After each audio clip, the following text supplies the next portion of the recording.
Salam dan bahagia.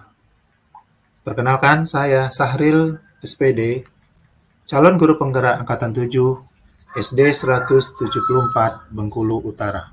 Pada kesempatan ini, saya akan menyampaikan hasil diseminasi aksi nyata Modul 14 Budaya Positif calon guru penggerak Angkatan 7 yang dilaksanakan pada hari Selasa 31 Januari 2023 pukul 8 sampai 9 di SD 174 Bengkulu Utara.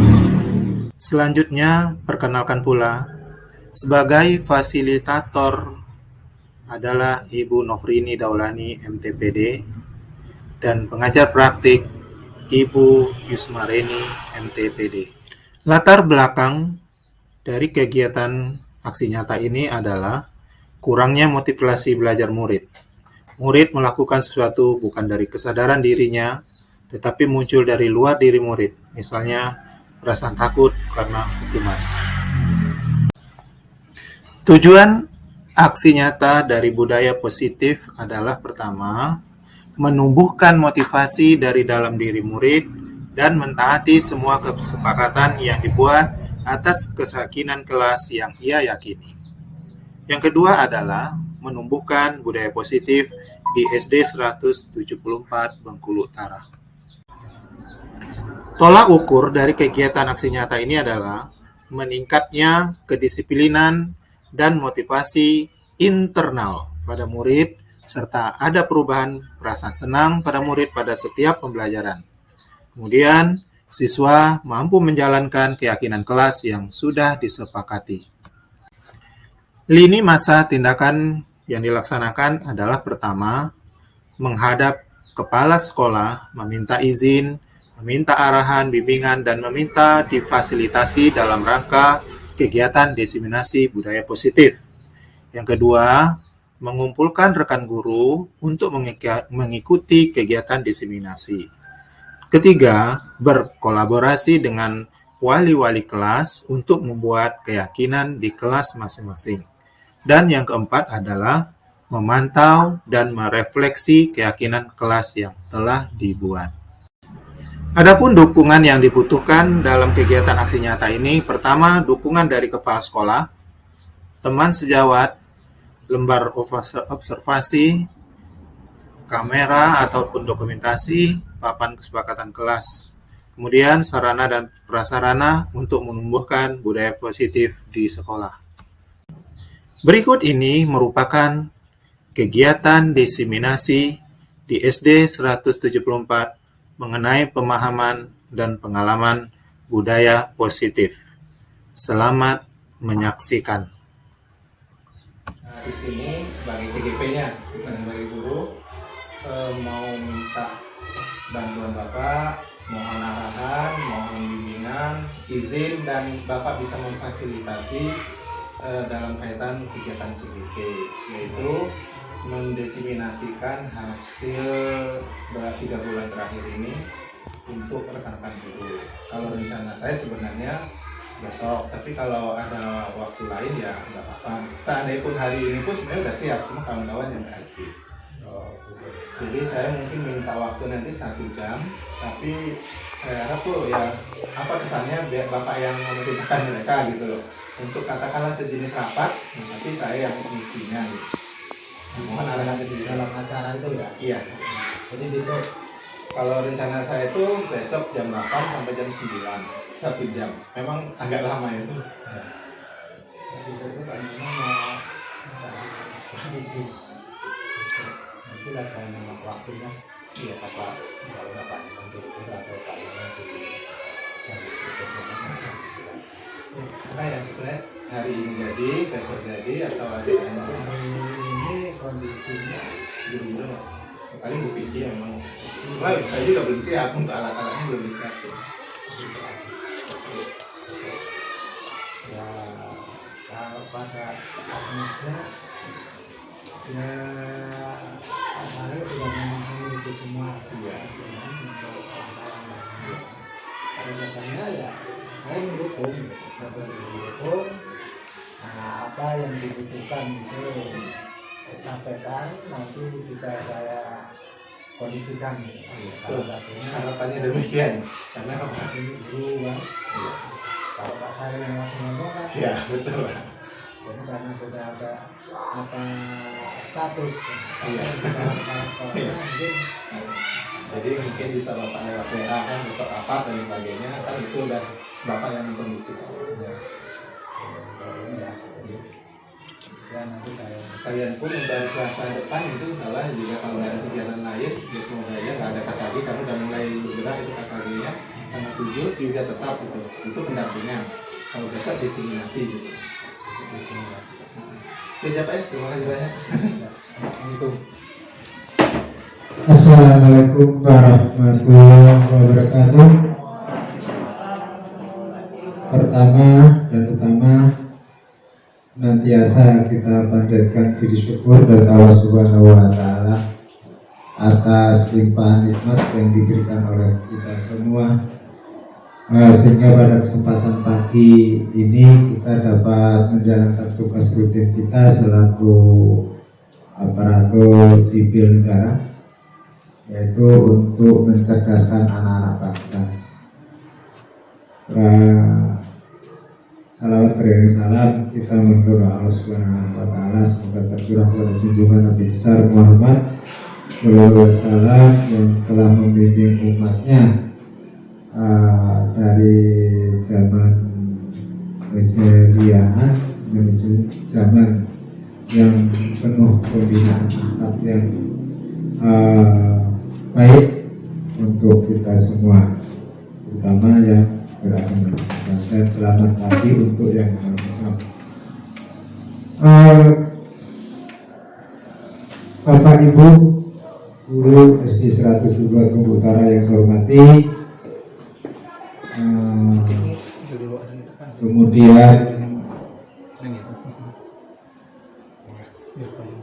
CGP angkatan ke-7, yaitu Bapak Sahril yang sama-sama kita banggakan karena SD kita muncul untuk calon guru penggerak ya di angkatan ke-7, yaitu Pak Sahril. Yang satu kecamatan Armajaya cuma satu ya, itu suatu apa ya, kebanggaan kita juga, ikon kita juga, karena di tingkat Korwil itu selalu dibicarakan juga ya, karena ini adalah suatu regulasi program dari pemerintah, dan tentunya yang umur masih memungkinkan menjangkau mengikuti jejak Pak Sahril untuk menjadi calon guru penggerak untuk angkatan yang berikutnya. Kalau nggak salah ada angkatan yang ke berikutnya, itu saya pernah baca-baca dari share dari grup IKM atau grup yang lain. Jadi itu harapan. Karena apa? Ini adalah suatu program. Ini adalah suatu program dari pemerintah, khususnya di Kementerian Pendidikan. Dari sinilah menurut beliau, dari pemangku kebijakan yang di atas itu, untuk meningkatkan mutu pendidikan di Indonesia. Dan saya ucapkan selamat kepada Pak Sahril yang telah menjalani pelatihan atau pelatihan pendidikan selama berapa bulan? 3 bulan terakhir. 3 bulan terakhir. Semua akan ditempuh selama 9 bulan sampai bulan Juli. Alhamdulillah sudah memasuki sepertiga. Jadi bisa dilalui walaupun ada aral melintang yang harus dihadapi tapi bisa diselesaikan. Bisa kan Pak Saril? Ya. Oleh karena itu dalam kegiatan ini kami selaku kepala sekolah SD 174 memang sebelum kegiatan CGP Angkatan 7 ini berjalan kegiatannya dikumpulkan di SKB, intinya untuk mendukung dan memfasilitasi apa yang diperlukan oleh CGP. Intinya itu. Oleh karena itu kepada teman-teman semua, tolong apa program yang dicanangkan, program yang akan dilakukan untuk kegiatan CGP ini, calon guru penggerak dalam hal ini Pak Saril mempunyai program-program untuk melakukan kegiatan-kegiatan itu, maka di sini diberi judul Destinasi CGP Angkatan ke-7 oleh Bapak Saril. Artinya penyebar luasan, ya. Penyebar luasan, membumingkan dan seterusnya daripada apa itu program CGP.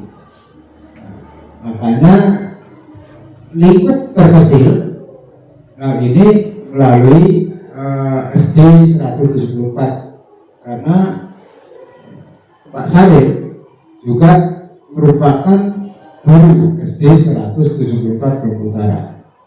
Mudah-mudahan apa yang dilakukan Pak Saril nantinya membawa hal yang positif, bisa menyampaikan praktek baik kepada kita semua, kemudian ke lingkup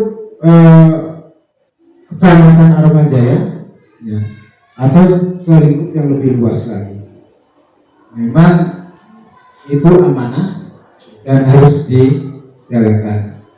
Mudah-mudahan juga apa yang telah dilakukan nantinya untuk menapak jejak karir Pak Saril selanjutnya. Dan teman-teman juga jangan sebatas ini gitu, karena masih ada kesempatan, umur masih panjang. Seperti yang honor apa yang GTT juga ada kesempatan, ya, ada kesempatan untuk mendaftar itu, karena untuk melangkah jenjang menapaki karir berikutnya salah satunya adalah melalui regulasi pemerintah, dalam hal ini dari Menteri Pendidikan, yaitu program calon guru penggerak, ya. Program calon guru penggerak. Kalau pengajar prakteknya belum ya? Ya. Oh, sudah berbarengan. Sudah, ya. Berbarengan. Ya itu. Jadi yang umurnya masih di bawah 55 tahun itu masih ada kesempatan. Memang saya bisa menghitung. Saya juga pernah mendaftar, tapi dalam hal itu karena ada ambigu itu ada kebingungan, ya, karena ada di sisi lain ada kegiatan-kegiatan. Seandainya mengikuti pengajar praktek itu tentunya melalui pendidikan yang sekian lama, 9 bulan, kegiatan lain akan terbengkalai. Nah itu, ini harus fokusnya, harus fokus. Jadi sekali lagi pada teman-teman semua, atas nama pimpinan SD 174, apa yang menjadi program dari Pak Saril untuk mendiseminasikan dari kegiatan-kegiatan Pak Saril selaku calon guru penggerak, tolong itu nanti didukung, dan tolong jejak Pak Saril juga ikuti mendaftar menjadi CGP angkatan berikutnya. Tentunya kalau masih di SD 174 sama polanya. Saya mengarahkan, saya mengimbau, seandainya teman-teman ada yang muncul, tolong dukung yang lain. Ya, tolong dukung. Karena keberhasilan Pak Sahril juga merupakan keberhasilan kita selaku lembaga SD 174. Ya, lembaga SD 174 bisa muncul CGP-nya. Ya, bisa muncul di CGP-nya. Karena di Armanja itu tidak semua sekolah bisa masuk atau lolos masuk CGP untuk yang angkatan yang sampai yang sekian ini. Yang Pak Sahril yang 7, yang 8 sudah ada muncul belum? Yang angkatan ke-8 Kita Makmur juga gak ada yang lulus kecuali SLB kebanyakan. SLB kebanyakan. Nah ini artinya hal itu untuk sementara ini bukan hal yang mudah untuk dicapai, bukan hal mudah yang untuk dicapai. Tapi alhamdulillah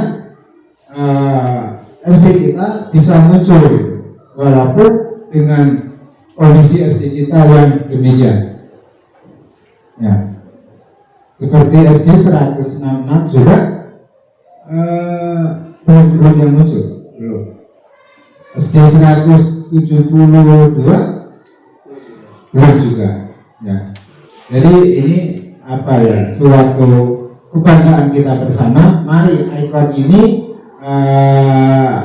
kita dukung, ya, apalagi kegiatan untuk diseminasi CGP calon guru penggerak yang nanti apa itu diseminasi dan materinya apa nanti akan lebih detail lengkap akan dikupas oleh Pak Sahril. Oleh karena itu mohon kegiatan ini diikuti dengan baik dengan seksama, karena ini juga cerminan dari lembaga SD 174 untuk mendukung secara positif kegiatan ini, karena ini divideokan dan mungkin ini juga akan ditonton oleh pihak-pihak yang terkait, ya, oleh pihak-pihak yang terkait. Barangkali itu pengarah dan sambutan dari kami selaku pimpinan SD 174.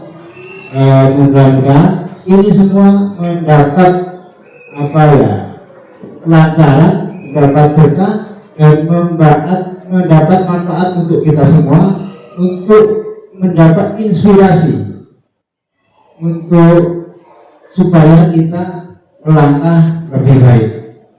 Itu saja. Apabila ada hal yang kurang, saya mohon maaf. Saya ini Wassalamualaikum warahmatullahi wabarakatuh. Bismillahirrahmanirrahim.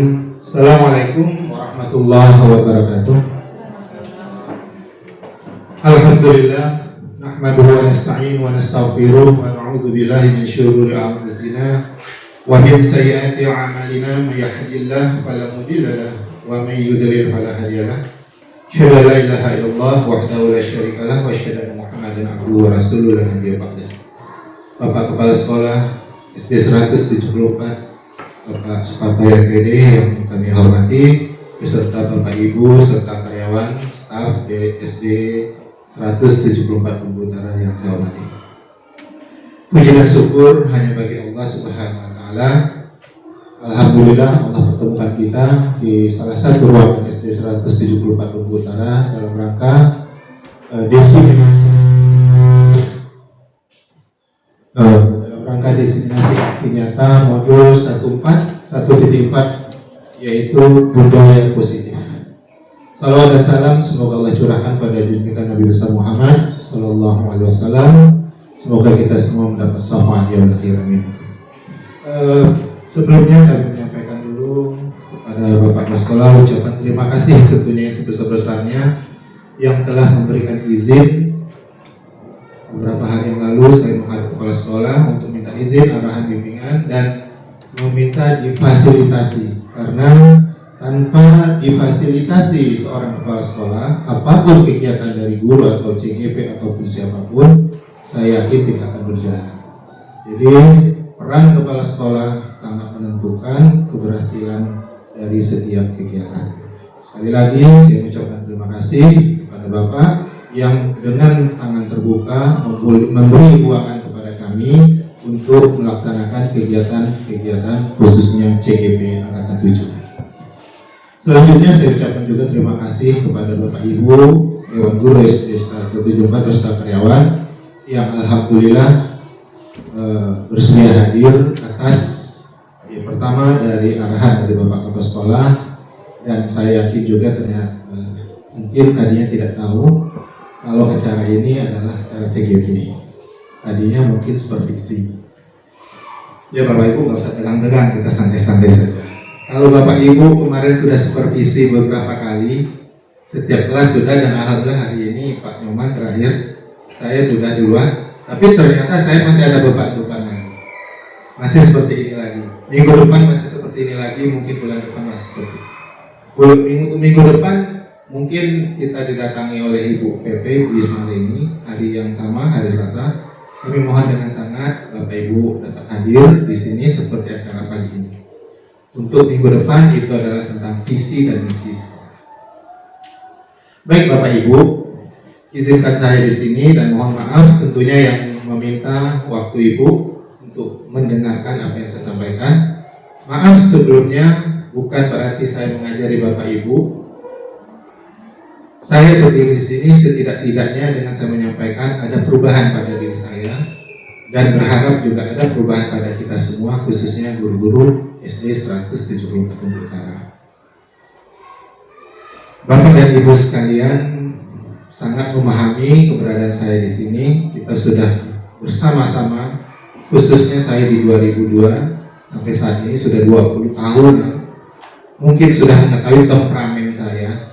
Maka dari itu saya mengikuti kegiatan CGP karena intinya guru tidak lagi disuruh marah-marah.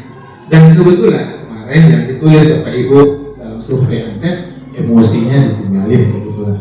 Saya akui emosi saya. Jangankan emosi, mata saya melotot anak aja udah mengerikan nampaknya, membuat anak rasa takut. Dan itu sangat bertentangan sekali dengan CGP. Tapi gimana, makanya harus seperti itu. Anak-anak udah takut ngomong. Baik Bapak Ibu, kita mulai saja. Diseminasi aksi nyata modul 1.4 budaya positif calon guru penggerak angkatan 7 Selasa 31 Januari 2023 seyogianya pukul 8 sampai pukul 9 di SD 174 Utara.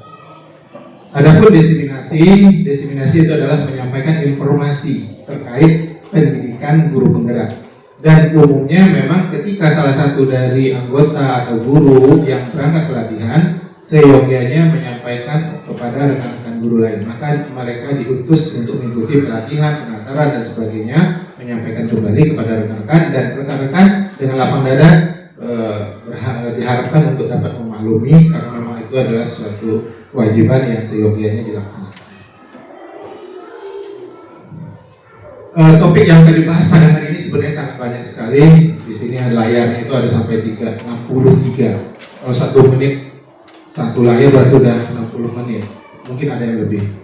Apa saja topiknya? Topiknya yang dibahas pertama adalah disiplin positif dan nilai-nilai kebajikan universal, teori motivasi, hukuman, penghargaan, restitusi, keyakinan kelas, kebutuhan dasar manusia dan dunia berkualitas, kemudian restitusi yaitu 5 posisi kontrol, kemudian restitusi segitiga restitusi.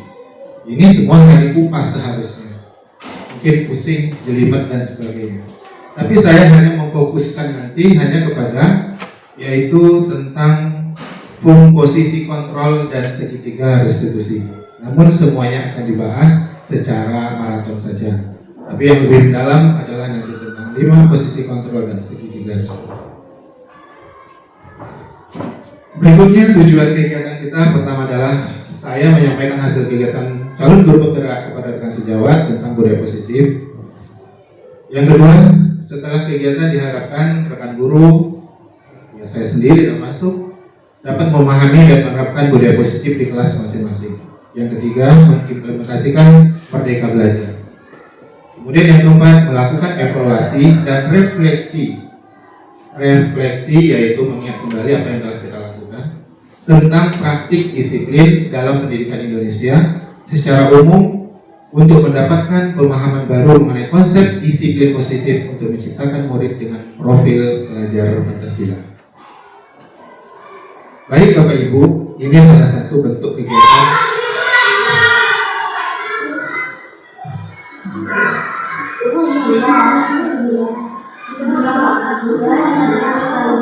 ada di sana anak-anak sedang bermain handphone dalam keadaan waktu sedang belajar.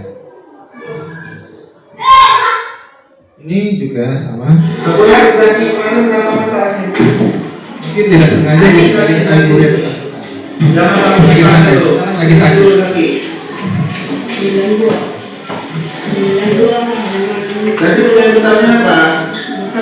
bukan punya dia, yang punya Fauzan sama Arman. Terus? Pandangan saya mengerikan, saya akui.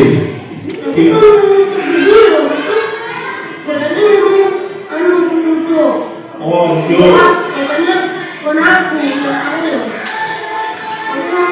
Bukannya nunggu, ibu kemarin ibu bilang di kantor, penggarisnya ada di kantor, tapi kamu bilang dengar dulu dia dulu, kamu bilang ibu yang ngambil untuk anak ibu bilang bukan, kantor masih ada.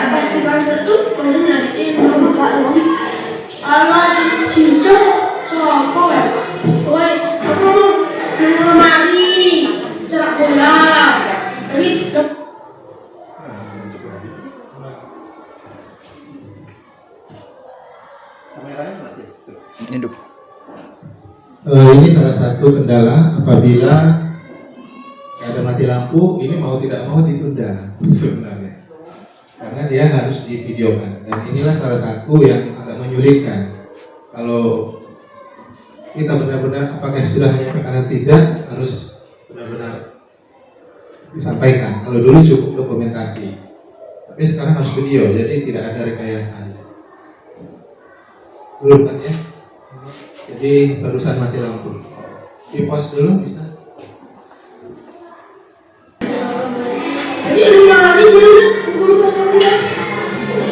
Ini Zaki kelas 5. Jadi Zaki enggak merasa salah aslinya. Katanya Zaki ngomong baru mana guru. Ada Bukan, ya. ada yang bilang kayak gitu. Ada. Nah, itu kira-kira bagus apa enggak itu? Kalau saya Zaki bilang baru nunggu ada Zaki senang nggak dia bilang gitu? Baru nunggu Zaki dewe simpen gitu. Zaki senang nggak? Enggak. Sekarang minta maaf sama guru mau nggak? Masalah sama gurunya. Ayo, Bu maafin saya udah ngomongnya lewat batas, coba ngomong. Ya tangannya gimana kalau kita maaf? Ya.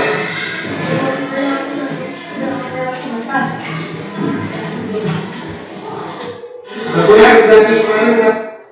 Baik Bapak Ibu, dari cuplikan drama sedikit tadi, bukan drama, memang kejadian nyata. Banyak sekali kekurangan dari diri saya tentunya. Suara saya intonasi masih seperti itu. Bagaimana anak bisa merdeka? Seharusnya mungkin ibu-ibu lah yang lebih bagus suaranya. Saya sendiri tadi dan cuplikan itu suaranya masih menggelegar gitu, jadi anak-anak jadi ada rasa takut, dan kita harus menghilangkan rasa takut dari anak. Baik Bapak Ibu, apakah Bapak Ibu setuju dengan pernyataan ini? Apakah hukuman dapat mendisiplinkan anak? Kita pikir bersama, apakah hukuman dapat mendisiplinkan anak? Boleh saya tanya kepada mungkin Ibu Susi dulu, kira-kira menurut Ibu hukuman apakah dapat mendisiplinkan anak? Bisa. Yang kedua, kalau belum, kita ke Ibu Vicky dulu. Kalau menurut Ibu Vicky, hukuman dapat mendisiplinkan anak? Bisa. Kalau Ibu Sri, apakah hukuman dapat mendisiplinkan anak? Setuju ya? Bisa. Kedua, pemberian hukuman dengan hal positif seperti membaca atau membersihkan halaman sekolah dapat meningkatkan disiplin anak. Setuju Bapak Ibu? Setuju. Yang ketiga, memberikan penghargaan dapat meningkatkan motivasi belajar anak, misalnya ranking 1, ranking 2, atau diberi hadiah. Menurut Bapak Ibu, apakah dapat meningkatkan motivasi belajar anak? Setuju? Setuju. Selanjutnya, menurut KHD Ki Hajar Dewantara, mendidik, mengajar adalah proses memanusiakan manusia. Sudah manusia dimanusiakan, sehingga harus memerdekakan manusia dan segala aspek kehidupan, baik secara fisik, mental, jasmani, dan rohani. Ini dari filosofi pendidikan Ki Hajar Dewantara yang perlu kita sadari. Yang sebelumnya, yang akan kita melangkah nanti ke budaya positif, kita mengetahui ini dulu dasar-dasar pendidikan. Implementasi kurikulum Merdeka semuanya sekarang orientasinya adalah ke Ki Hajar Dewantara. PPG yang sekarang pun Ki Hajar Dewantara. Jadi kita kembali kepada filosofi pendidikan Ki Hajar Dewantara. Apa yang Bapak Ibu sampaikan tentang hukuman tadi itu juga benar berdasarkan teori-teori dari orang-orang terdahulu juga sebelumnya. Selanjutnya, Ki Hajar Dewantara juga memberikan pemikirannya tentang dasar-dasar pendidikan. Menurut Ki Hajar Dewantara, pendidikan itu bertujuan untuk menuntun segala kekuatan kodrat yang ada pada anak-anak agar mereka dapat mencapai keselamatan dan kebahagiaan yang setinggi. Artinya di sini Bapak Ibu, kita di sini hanya menuntun karena anak-anak itu sudah punya kodratnya masing-masing. Seperti saya sampaikan ketika upacara kemarin, tidak semuanya akan bisa jadi polisi atau jadi dokter, minimal mereka bisa berkebun. Kita hanya menuntun ke arah itu.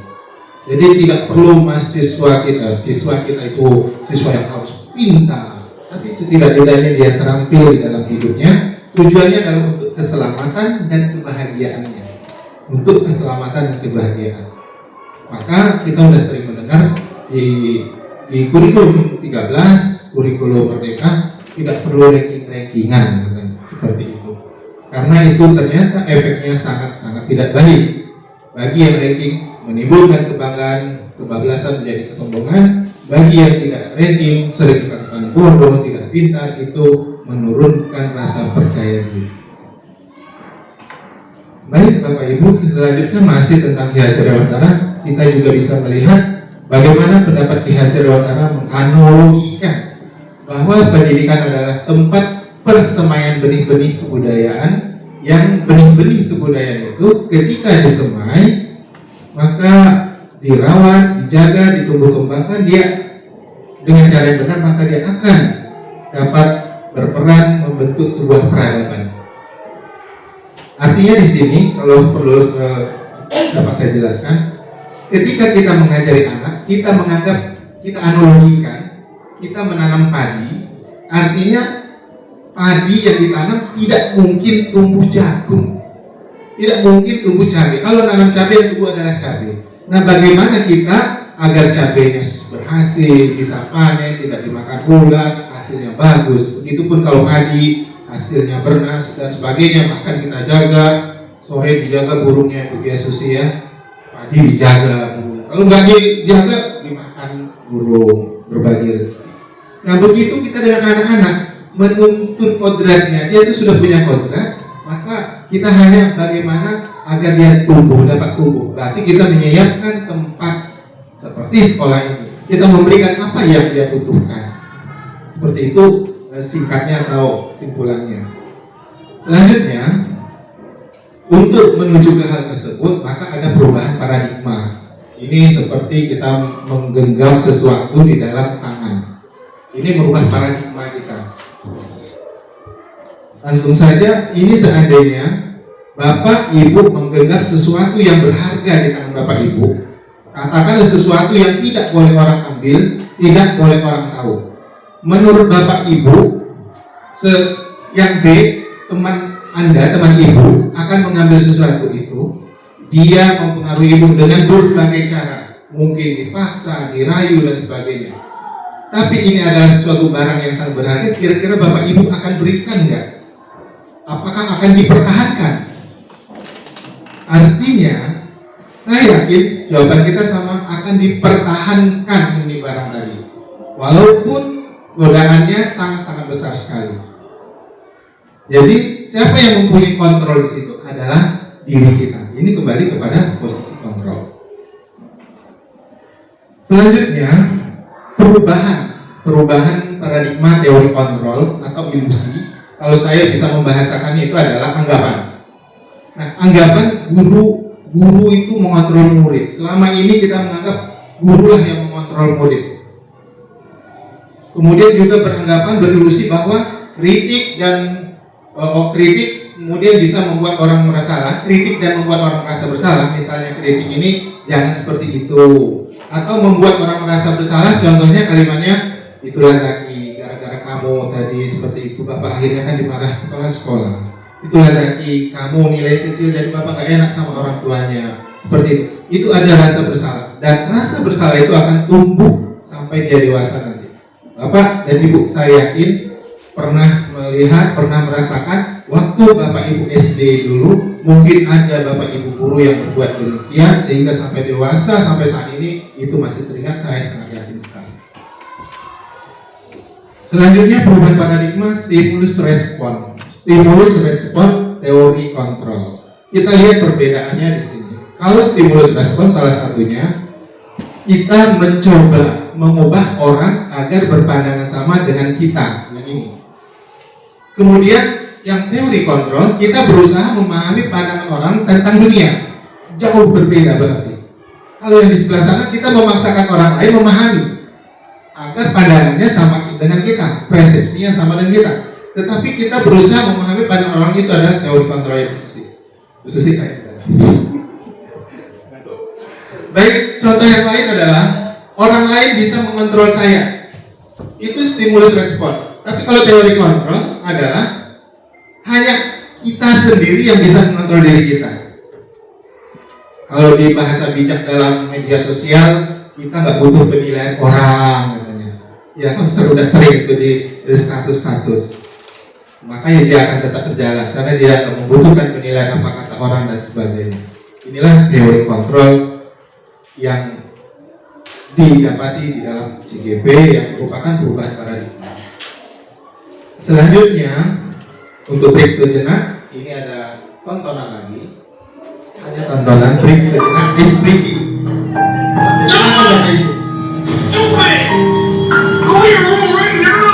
What are you teaching your child? No!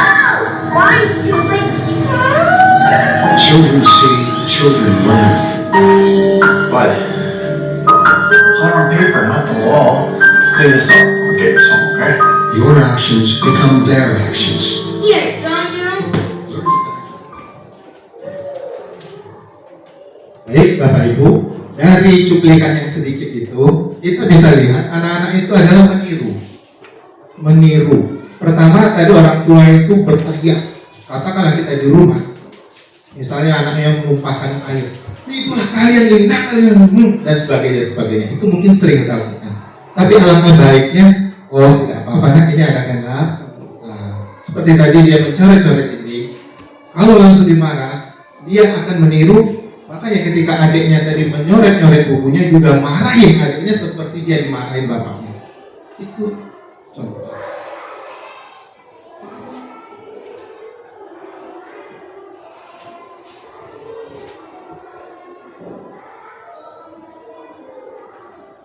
Nah, kembali kepada disiplin positif. Ada yang paling ujung, yaitu sebelah sini ya. Kita tidak bisa mengontrol orang lain, hanya ada kita sendiri yang bisa mengontrol diri kita. Kemudian semua perilaku memiliki tujuan. Di sini saya akan ceritakan sedikit. Artinya jika anak melakukan suatu kesalahan pasti ada tujuan. Katakanlah tujuan, katakan demo dan sebagainya. Mungkin dia kurang perhatian, mungkin dia ingin sesuatu, maka dia melakukan sesuatu. Kemudian ada model berpikir menang-menangan atau kolaborasi, konsensus menciptakan pilihan-pilihan baru. Kemudian di sini ada realitas kebutuhan kita yang berbeda. Kemudian kita berusaha memahami pandangan orang lain tentang dunia. Setiap orang memiliki gambaran berbeda. Ini adalah teori kontrol atau disiplin positif yang kalau dijelaskan ini sangat panjang.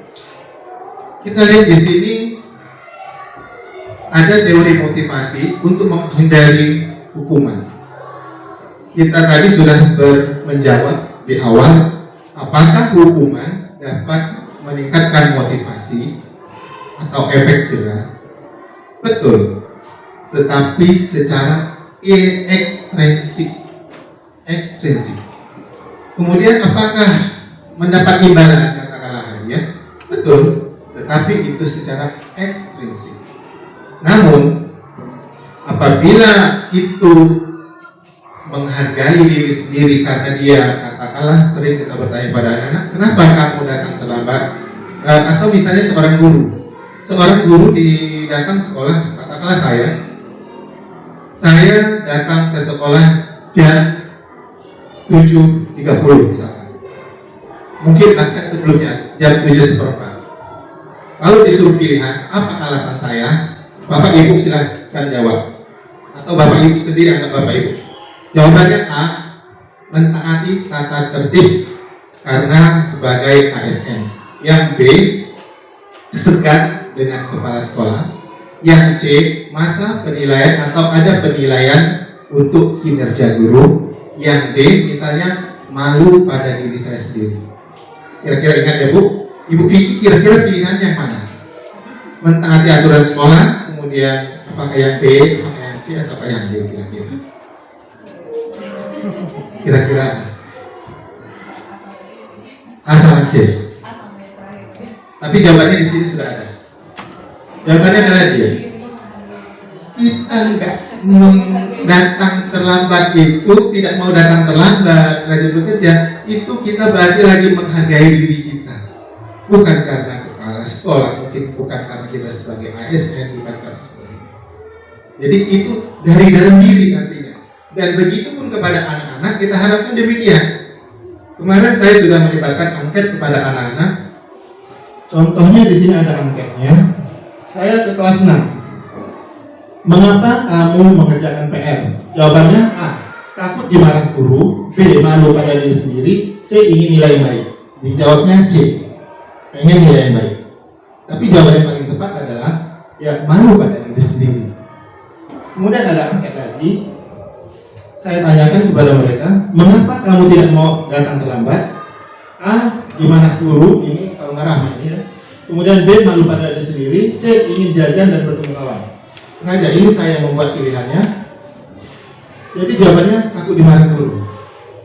Jadi itu yang saya yakin rata-rata demikian. Apalagi nggak ngerjain PR, pasti takut dimarah oleh guru. Padahal seyogianya motivasi yang tumbuh adalah dari dalam dirinya, intrinsik. Kemudian di sini ada nanti keyakinan kelas. Untuk kelas saya sudah coba membuat keyakinan kelas di awal tahun 2023, masih sangat sederhana, bisa dibikin lebih bagus. Di sini misalnya keyakinan kelas itu ada peraturan-peraturan. Misalnya yang ditulis sana adalah misalnya datang tidak boleh telat. Kemudian ke kamar mandi boleh orang tua. Nah, dengan kesepakatan kelas saya sampaikan sedikit kepada Bapak Ibu. Kesepakatan sekolah adalah kemauan anak-anak yang perlu kita dengar. Karena sering juga kita dengar di status kita itu tidak melulu mengajarkan materi, tapi luangkanlah waktu sehari untuk mendengarkan apa keluhan mereka, apa maunya mereka. Nah, salah satunya di sini mereka minta ke WC 2/2 karena mungkin ada rasa takut di WC dan sebagainya. Akhirnya karena itu merupakan suatu kesepakatan kelas, akhirnya disetujui. Kemudian ada ditulis lagi tidak bermain game saat belajar. Nah ini mereka tulis sendiri, bukan kita yang buat, mereka tulis sendiri. Berarti dari dalam dirinya dan udah menjadi kesepakatan. Nah apabila dia melanggarnya nanti, dia suruh baca lagi kesepakatan yang telah dia buat dan tidak perlu kita menghargai. Nah itu. Kemudian di sini ada posisi kontrol. Ini yang kita jawab tadi, guru itu ada sebagai penghukum. Kemudian ada sebagai membuat rasa bersalah. Kemudian ada teman dan ada pemantau dan ada manajer. Maaf Bapak Ibu, maaf sekali dan untuk saya pribadi khususnya, saya yakin saya belum sempurna, sangat jauh dari itu. Yang untuk penghukum, pembuat rasa bersalah, teman atau pemantau itu sebenarnya sudah harus ditinggalkan. Contoh penghukum adalah banyak sekali contohnya. Misalnya tadi ya kita memarahi anak karena bermain game dan sebagainya. Kemudian Pembuat rasa bersalah seperti yang saya sampaikan tadi, itulah nak, gara-gara kamu bapak akhirnya dimarah kepala sekolah. Gara-gara kamu ribut, bapak kan udah bilang tadi jangan ribut di kelas, akhirnya bapak ditegur dan sebagainya. Kemudian teman, kalau teman ini, ayo dikerjakan, Bija, ayo ada bahasa sebagai teman, ayo Bija, yuk kita kerjakan yuk. Itu sudah pasti lebih baik daripada si penghukum. Atau pemantau, ayo anak-anak belajar. Nanti kalau kalian nggak belajar dengan baik, nanti bisa-bisa nggak mendapatkan ilmu. Nah, itu adalah sebagai pemantau. Dan yang sebagai manajer adalah bagaimana membangkitkan motivasi di dalam diri. Nah, yang manajer inilah yang nanti akan kita bahas, yaitu tentang segitiga restitusi. Di segitiga restitusi ada tentang menstabilkan identitas. Jadi mereka tidak malu karena melakukan suatu kesalahan tadi, merasa tidak terpuruk hatinya. Kemudian validasi kebutuhan, mengapa dia melakukan itu. Kemudian menyanyikan tentang keyakinan kelas, yaitu kesepakatan yang telah dibuatnya. Baik Bapak Ibu, kita lanjut. Apakah makna disiplin? Kita sudah salah mengartikan makna disiplin. Yang mana disiplin sebenarnya adalah berkonsentrasi dengan diri dan berkonsentrasi dengan disiplin diri dari murid-murid. Itu menurut Socrates dan Plato. Kemudian disiplin diri membuat orang menggali potensinya menuju sebuah tujuan. Namun dalam budaya kita, artinya dalam kenyataan sekarang, makna kata disiplin telah berubah menjadi sesuatu yang dilakukan seseorang pada orang lain untuk mendapatkan kepatuhan. Artinya sekolah membuat peraturan, ada kepala sekolah, ya kepala sekolah maunya aturan itu dilaksanakan, bentuk dia patuh kepada kepala sekolah. Makanya patuhnya karena kepala sekolah, atau di kelas patuhnya karena guru. Ini yang sering terjadi. Sehingga disiplin itu hanya menimbulkan ketidaknyamanan, bukan dengan apa yang kita hargai atau sesuatu pencapaian tujuan yang mulia. Jadi dia disiplin itu agar dia nyaman. Kalau dia datang terlambat pasti dirinya nggak nyaman, pasti dilihat kepala sekolah, pasti ditegur dan sebagainya. Nah ini yang sudah terjadi selama ini. Selanjutnya nilai-nilai kebajikan ini sebagai profil Pancasila adalah sifat-sifat positif manusia yang merupakan tujuan mulia yang ingin dicapai setiap manusia, setiap individu. Nilai-nilai tersebut bersifat universal dan lintas bahasa, suku, bangsa, agama maupun latar belakang. Setiap perilaku pasti memiliki suatu tujuan. Seperti saya sampaikan tadi, mengapa anak-anak melakukan itu? Karena mempunyai tujuan tertentu. Nah, untuk di Indonesia untuk saat ini nilai-nilai kebajikan yang ingin dicapai itu adalah pertama ini dimensi profil Pancasila. Profil pelajar Pancasila yang pertama beriman, bertakwa kepada Tuhan Yang Maha Esa dan berakhlak mulia. Kemudian mandiri, bernalar kristis, berkebinekaan global, gotong royong dan kreatif. Ini yang sedang digalakkan walaupun tidak menggunakan kurikulum merdeka, tetap ini dilaksanakan di setiap sekolah. Kita break dulu. Apa itu? Pancasila, beriman dan bertakwa pada Tuhan Yang Esa dan berakhlak mulia, berkebinekaan global, gotong royong mandiri, kreatif dan bernalar kristis.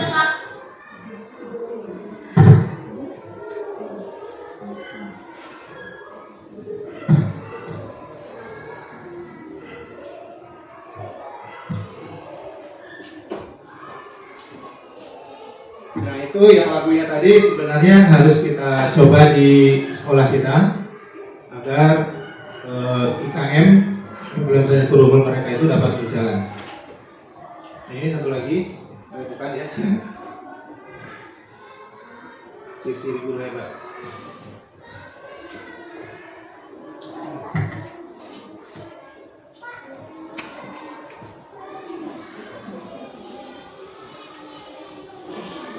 쓸쓸하던 그 골목을 당신은 기억하십니까? 지금도 난 기억합니다. 사랑한단 말 못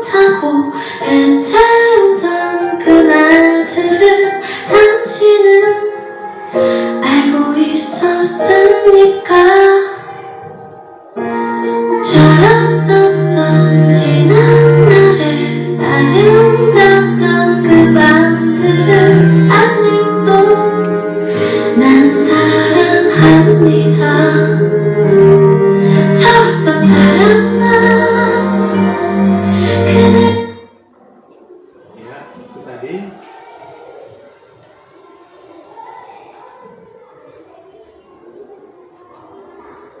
Sekarang kita lanjut kepada teori motivasi, hukuman, dan penghargaan. Namun sebelumnya kita komentari tadi bahwa guru yang hebat itu setidaknya sudah saya sampaikan tadi, kita sekali-sekali mendengarkan apa yang dikeluhkan anak, apa yang diinginkan oleh anak. Makanya saya mungkin agak melenceng dari hal-hal ini. Anak-anak minta jalan-jalan Pak, udah jalan-jalan dulu. Seperti itu kira-kira.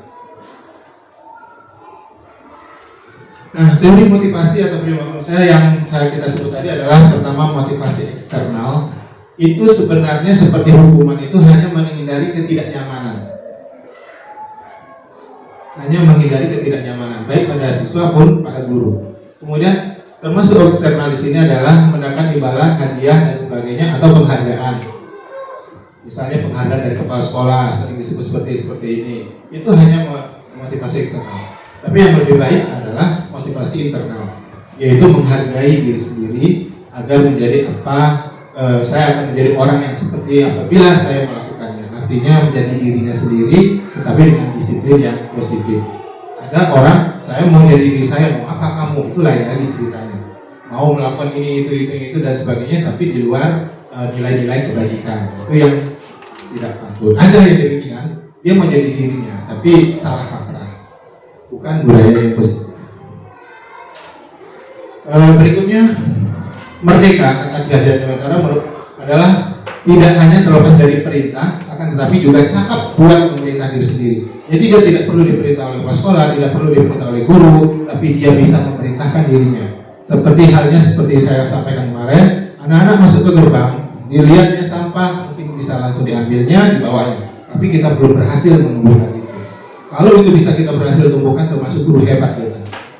Jangan murid kita juga, karena mungkin pakai kendaraan, motor dan sebagainya, jarang untuk mengambil. Setidak-tidaknya kita pernah melakukan, anak tolong ambil itu, anak tolong ambil itu, masih menggunakan telunjuk kita. Tapi kita belum menggunakan data kita, karena kita merasa tadi, yang pertama, merasa guru itu adalah kontrol siswa, guru itu memerintah-perintah siswa dan sebagainya. Nah, ini yang tingkat tertinggi adalah cakap dalam membuat perintah untuk diri kita sendiri. Nah, sebenarnya apa itu restitusi? Restitusi adalah proses menciptakan kondisi bagi murid untuk memperbaiki kesalahan mereka. Mereka itu berbuat salah, tapi di sini bisa memperbaiki kesalahan mereka, sehingga mereka bisa kembali pada kelompok mereka dengan karakter yang lebih kuat. Itu restitusi. Artinya dia pernah berbuat salah tadi, tetapi bisa kembali kepada komunitasnya dengan memperbaiki kesalahannya, tidak merasa malu dan bahkan tidak ada dendam dalam hatinya. Kemudian restitusi juga merupakan proses kolaboratif, artinya kerjasama yang mengajarkan murid untuk mencari solusi masalah mereka. Artinya ketika di kelas ada masalah, misalnya itu pecah, katakanlah apa sesuatu alat di kelas pecah, gurunya seyogianya siapa yang pecahin? Itu biasa ya, saya biasa. Ini siapa yang bikin kayak gini? Bukan seperti itu. Jadi sebenarnya bagaimana? Anak-anak, bagaimana ini caranya agar kita bisa rapikan kembali anak-anak? Wah, hebatnya kalau guru kayak gitu sebenarnya. Yang ada gitu. Seperti itu. Nah, itu harusnya ditinggal. Itu mungkin diri saya dulu, sekarang, mungkin nanti, semoga tidak. Baik. Kemudian membantu murid berpikir tentang orang seperti apa mereka ingin menjadi tujuan mulia dan bagaimana mereka harus memperlakukan orang lain. Di sini hormat menghormati.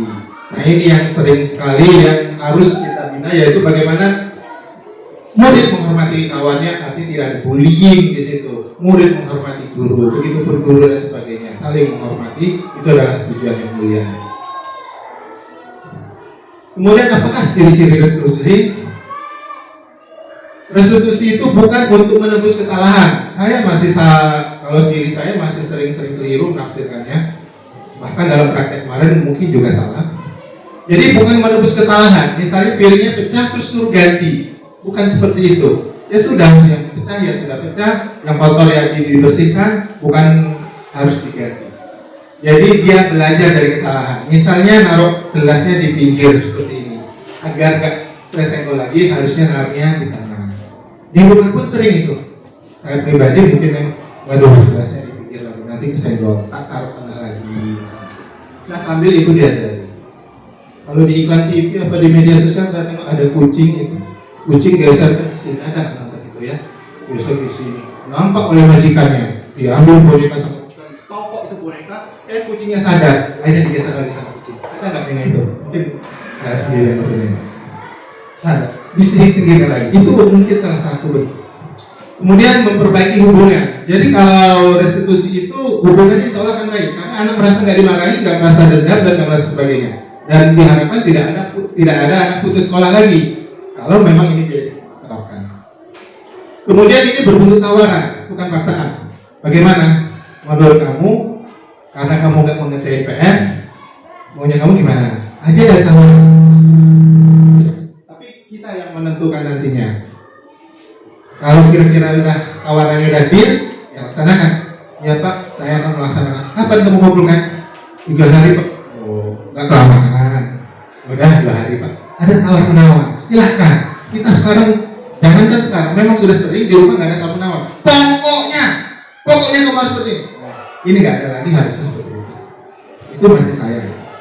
Kemudian restitusi diri adalah cara yang paling baik menurut yang menyampaikan.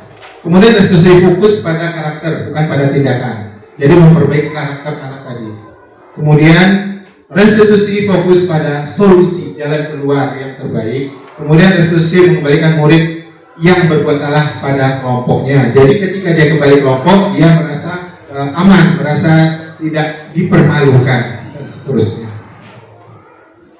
Selanjutnya ini adalah contoh kartunnya saja sebagai yang tidak begitu tegang.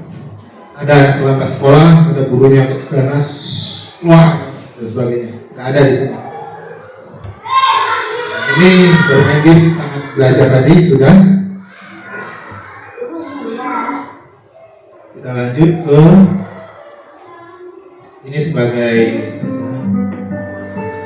mengatasi murid yang tidak mau belajar. Kita baca sendiri ya Bu. Nggak kelihatan. Sayangnya nggak bisa dibesar dari kali ini. Nggak kelihatan.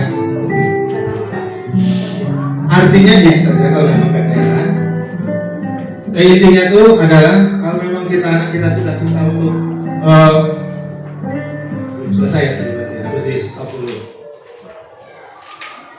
Artinya ketika kita sudah melakukan sesuatu kepada anak kita juga tetap jadi sudah akhirnya kembali kepada doa, doakan saja. Contoh di sini adik katakan, udah doakan saja dia jadi orang, doakan saja. Saya masih banyak salah tentang hal itu, tapi sudah lanjut, ya doakan saja dia jadi orang. Karena kita sudah melakukan berbagai cara, tapi dia juga tidak mau. Nah yang ini sekarang menurutnya yang mungkin ini bisa terbaca.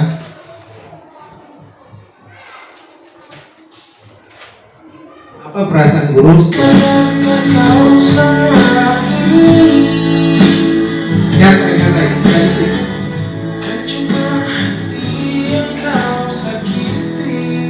bisa dibaca dulu. Diriku ini pasanganmu, bukannya musuh. Tak perlu kau siksa aku berhenti sayang. Ku tak bisa lanjutkan.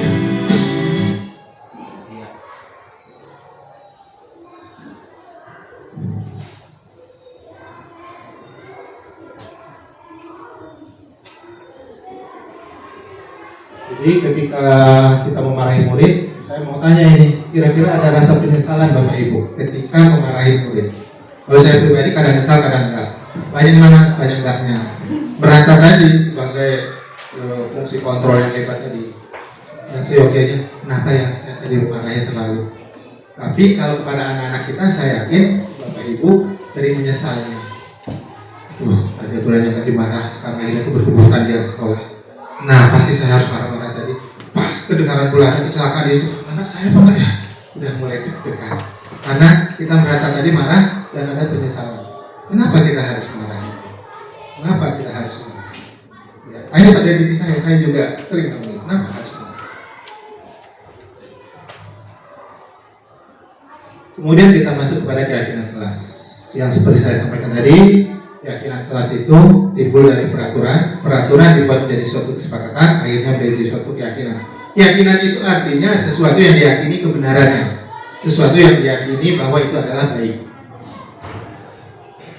Ini contoh. Pada awal semester 2 ini kita coba membuat kesepakatan terlebih dahulu. Setuju nggak?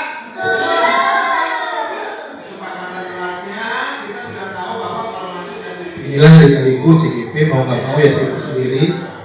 nah, apa yang jadi kesepakatan kelas? Misal, coba tadi Pak 5 menit sebelum masuk masih diperbolehkan, misalnya kecuali weekend, seperti itu ya. Atau Pak ke WC boleh berdua, atau ditulis boleh makan nasi di kelas, nasi bontot apa namanya ya, boleh ya. Terserah kalian mau tulis apa. Silakan kalian tulis dari sekarang kesepakatan yang minimal ada 2 ya, yang kalian tulis. Boleh? Kita lanjut. Nah, seperti ini. Setelah kesepakatan dibuat, ditempelkan ke dinding. Semua menempelkannya di sana. Dan saya harap Bapak Ibu bisa melakukannya di kelasnya masing-masing, khususnya untuk wali kelas dan untuk pelajaran agama, dan Penjas juga bisa melakukan kesepakatan itu. Contohnya, kalian misalnya kalau Penjas mau tidak mau harus menggunakan seragam. Tidak ada hal-hal yang tidak. Tapi seragamnya Pak seperti ini. Yang penting dia kaos. Seperti itu. Mungkin ada kelonggaran. Namanya itulah tadi dinamakan kesepakatan kelas. Atau agama, kalian harus seperti ini. Atau sholat duha itu ada wajib, dan sebagainya. Nah, selanjutnya seperti ini, dia akan membacakan sendiri. Dibaca kesepakatan kelasnya, coba hanya baca dulu. Aku datang tidak boleh telat 2, cowok dan cowok. Setuju nggak itu? Coba anak ulangin pertama kata. Suara gurunya yang keras. Setuju? Terus? Ke kamar mandi boleh berdua, cewek dan cewek. Atau Boleh cewek cowok maksudnya. Setuju? Jalan. Kenapa takut dulu sendiri? Oke, kita setujui. Yang ketiga? tidak boleh menyontek. Nah itu dia tuh. Setuju? Tidak boleh nyok, nyontek. Apa lagi? 4, tidak boleh bermain game saat belajar. Tidak boleh main game saat Belajar. ingat ya, bagus itu. Apa lagi? 5, tidak saling membuli. Nah, tidak boleh membuli. Itu sama kawan tidak boleh membuli ya. Tahu membuli? Mengejek, menghina, mencela ya. Terus? 6, tidak membeda-bedakan sama. Nah, semua adalah sama itu yang mana ya. Terus? Harus melaksanakan jadwal setiap kelas. Oh iya, harus melaksanakan jadwal 3 kelas. Nah, itu kesepakatan yang ditulis sana. Setuju nggak itu? Setuju. Oke, kembali kepada materi. Jadi kembali saya ulangi, tujuan saya berdiri di sini adalah diseminasi, menyampaikan informasi yang saya dapati selama 3 bulan selama mengikuti pendidikan guru penggerak, dan berbagi praktik baik. Maksudnya apa yang saya lakukan di sekolah itu seperti itu, mungkin jauh dari baik, tapi itu sudah saya lakukan dan semoga itu bisa diikuti. Kemudian di sini ada mengapa tidak peraturan saja, mengapa harus keyakinan kelas? Saya juga nggak tahu tadinya dan sekarang pun masih raba-raba. Mengapa kita memiliki peraturan kelas harus menggunakan helm? Ini kejadian pagi tadi ini nampaknya. Aduh Pak, aku disuruh kantor polisi Pak, cuma ngantar SMP. Ya Allah Pak, 200 aku kena Pak. Ya salah sendiri Ibu. Ibu pakai helm karena takut polisi. Ibu pakai helm bukan untuk keselamatan Ibu, karena dari eksternal tadi, kesadaran atau motivasi dari luar, yaitu hanya takut karena dianggap gak ada polisi, masih pagi-pagi. Coba kalau kesadarannya dari dalam diri ibu, pasti ibu kemanapun menggunakan helm. Di sini ada satu orang saya perhatikan, suaminya Sepri, cuma ke warung saya pakai helm, saya yang bengong, jongkok. Ke warung saya pakai helm, wah aneh. Hebat, berarti motivasinya sangat tinggi untuk keselamatan. Nah, kalau ibu yang tadi nggak tahu saya itu akibatnya akhirnya 200.000 deh. Kemudian mengapa kita memiliki peraturan 3M, mencuci, menggunakan masker, dan menjaga jarak? Mengapa kita memiliki peraturan dan sebagainya? Untuk mendukung motivasi intrinsik kembali ke nilai-nilai keyakinan yang lebih menggerakkan seorang dibanding mengikuti serangkaian peraturan-peraturan. Betul peraturan dulu ada, namun itu kita yakini bahwa itu baik.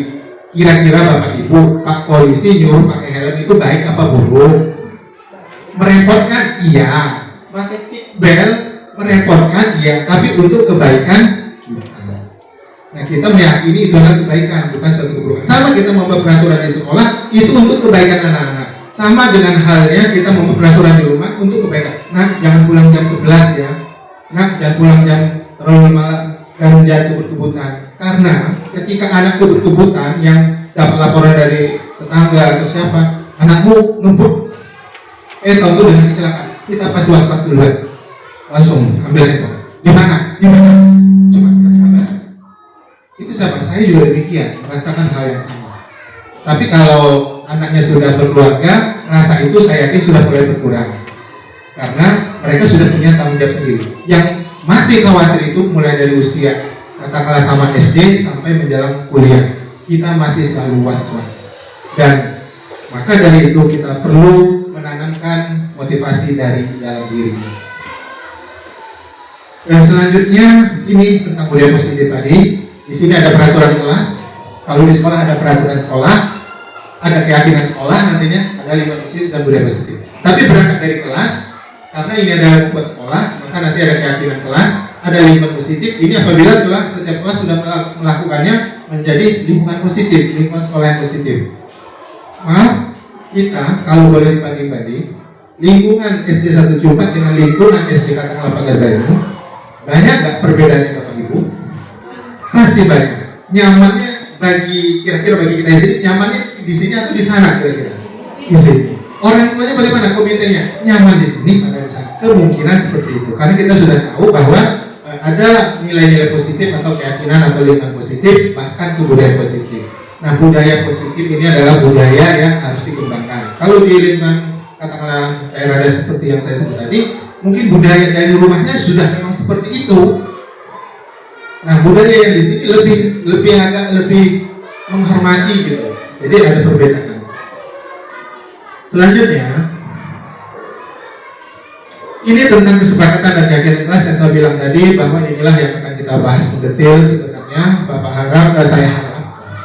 Saya harap Bapak Ibu dapat melaksanakan ini disuruh pilih manakah yang merupakan keyakinan kelas.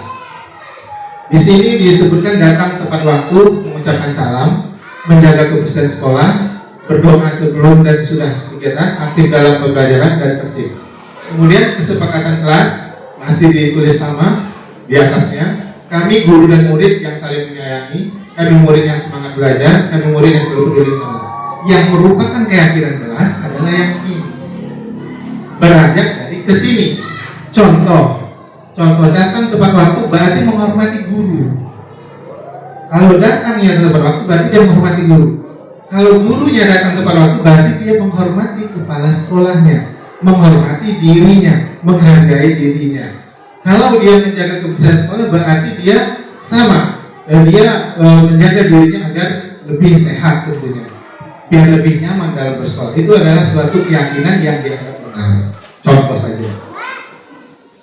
Selanjutnya kegiatan pendalaman keyakinan kelas ini sebenarnya hormat, bekerja, dan diterima. Hormat di sini ada segitiganya. Kalau yang ini berbeda lagi, yang akan dipakai adalah ini. Kami meyakini bahwa sangat penting untuk menghormati semua orang dan barang milik orang lain. Artinya ketika kita memakai barang, kita kalau dia milik orang minimal kita pinjam, dan setelah kita pinjam kita kembalikan. Itu setiapnya. Kemudian bekerja, kami meyakini bahwa sangat penting untuk mengerjakan segala pekerjaan atau mengikuti kegiatan yang telah ditugaskan. Ini yang sudah kita lakukan katakanlah supervisi. Seperti sampai ke bawah sekolah, jangan seperti tahu goreng digoreng dadakan 3.000. Nah, kita alhamdulillah di awal tahun ini sudah menyiapkan perangkat pembelajaran. Berarti kita telah bekerja dan yakin ketika disupervisi nilainya bagus. kemudian diterima dan dimiliki. Kami meyakini bahwa sangat penting untuk merasa diterima pada suatu kelompok dan saling peduli. Ini sangat berat sebenarnya. Bagaimana kita diterima di komunitas kita. Sangat menyayangkan, sangat sedih apabila kita tidak diterima di tempat kita. Katakanlah tempat kita bekerja, kalau murid di mana dia belajar, kalau dia dijauhi oleh teman-temannya yang akan dibully dan sebagainya, dia tidak akan nyaman. Akhirnya dia minta pindah. Seperti pernah kemarin, Pak, itu anak saya mau pindah. Kita nggak tahu alasannya kenapa. Ternyata ya sampai sekarang nggak pindah. Nah, ini kembali ke Mas yang tadi. Ini kata-kata saja. Satu orang berbicara, yuk saya bantu. Berarti ada bahasa di situ, bahasa etika. Yuk saya bantu. Atau kita bisa selesaikan ini bersama. Atau terima ya, tolong ya. Atau ada ucapan permisi. Atau boleh saya pindah. Atau nanti akan saya segera kembalikan. Ini adalah bahasa-bahasa yang untuk meningkatkan keyakinan yang berujung kepada budaya tersebut.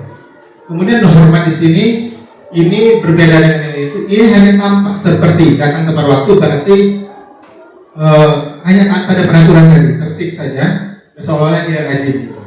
Kemudian sering hadir lambat, tidak tampak seperti dan sebagainya. Dan ini bisa dibaca masing-masing Bapak Ibu. Kemudian mengembalikan barang teman yang telah dipinjam dan mengucapkan terima kasih. Kemudian tidak tampak seperti tidak mengembalikan barang dan dimiliki sendiri. Ini jangan sampai terjadi bagi anak-anak ataupun kepada kita sendiri. Nggak paham yang tadi, saya juga enggak. Berikutnya pada peraturan, selalu kembalikan buku ke tempatnya. Ini adalah peraturan. Nah, ini adalah keyakinannya. Mengembalikan buku itu adalah bentuk tanggung jawab. Kemudian dilarang mengganggu orang lain, itu menghormati orang lain. Kemudian hadir di sekolah 15 menit sebelum pelajaran mulai, itu adalah juga bentuk keyakinan dari menghormati. Ini nilai-nilai kebajikan yang akan dikembangkan nantinya. Mengapa dilarang menggunakan narkoba? Untuk kesehatan. Mengapa jangan berlari di kelas? Karena mengganggu keselamatan orang lain dan keamanan. Seperti itu nilai-nilai keyakinan kelas.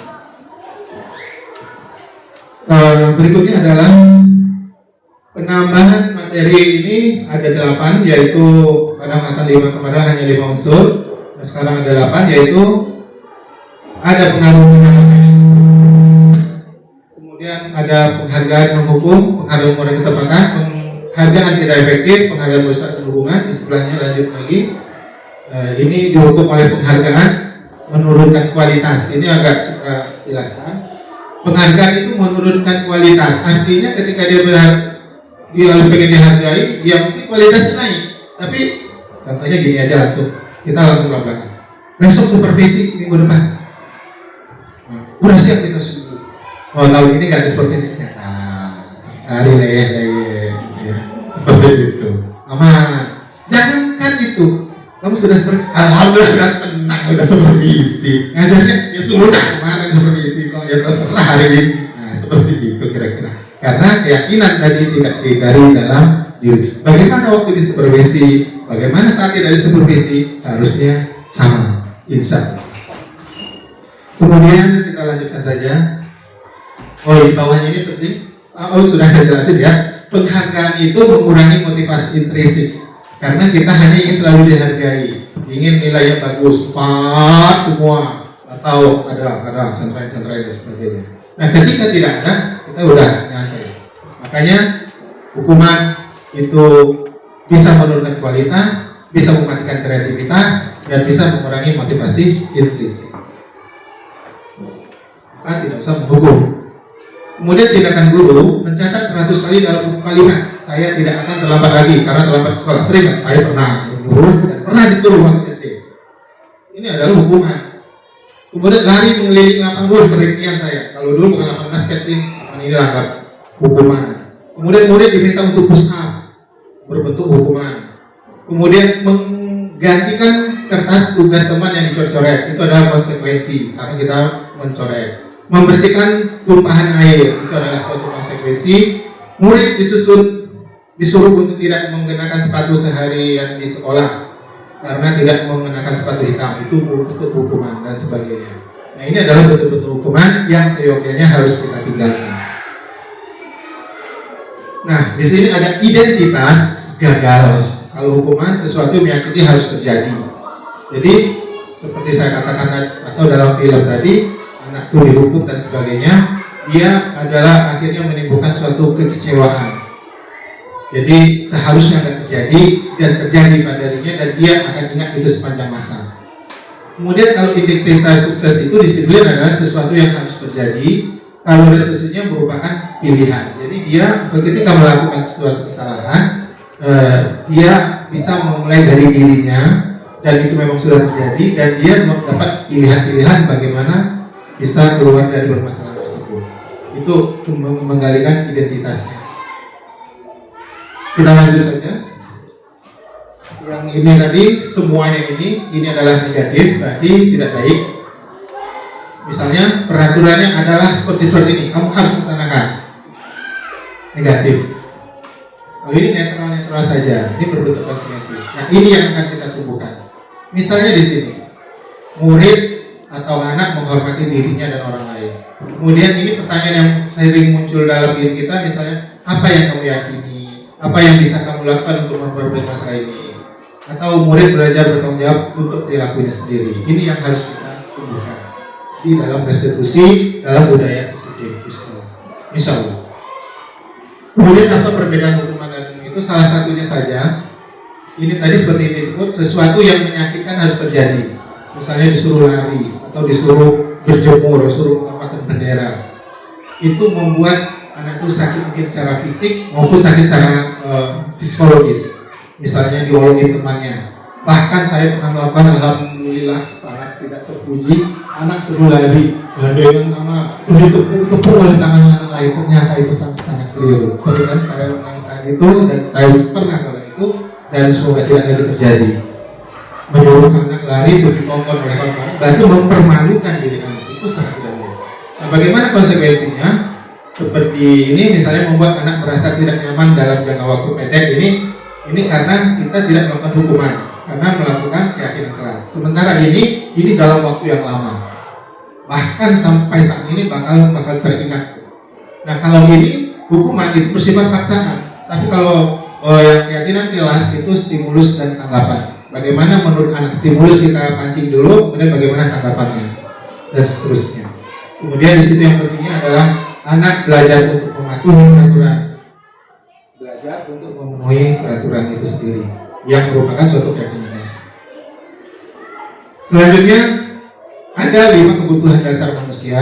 Yang pertama di sini adalah aktualisasi diri. Bahasa Inggrisnya apa nih, Vicky? Self actualization. Yang kedua adalah itu harga diri.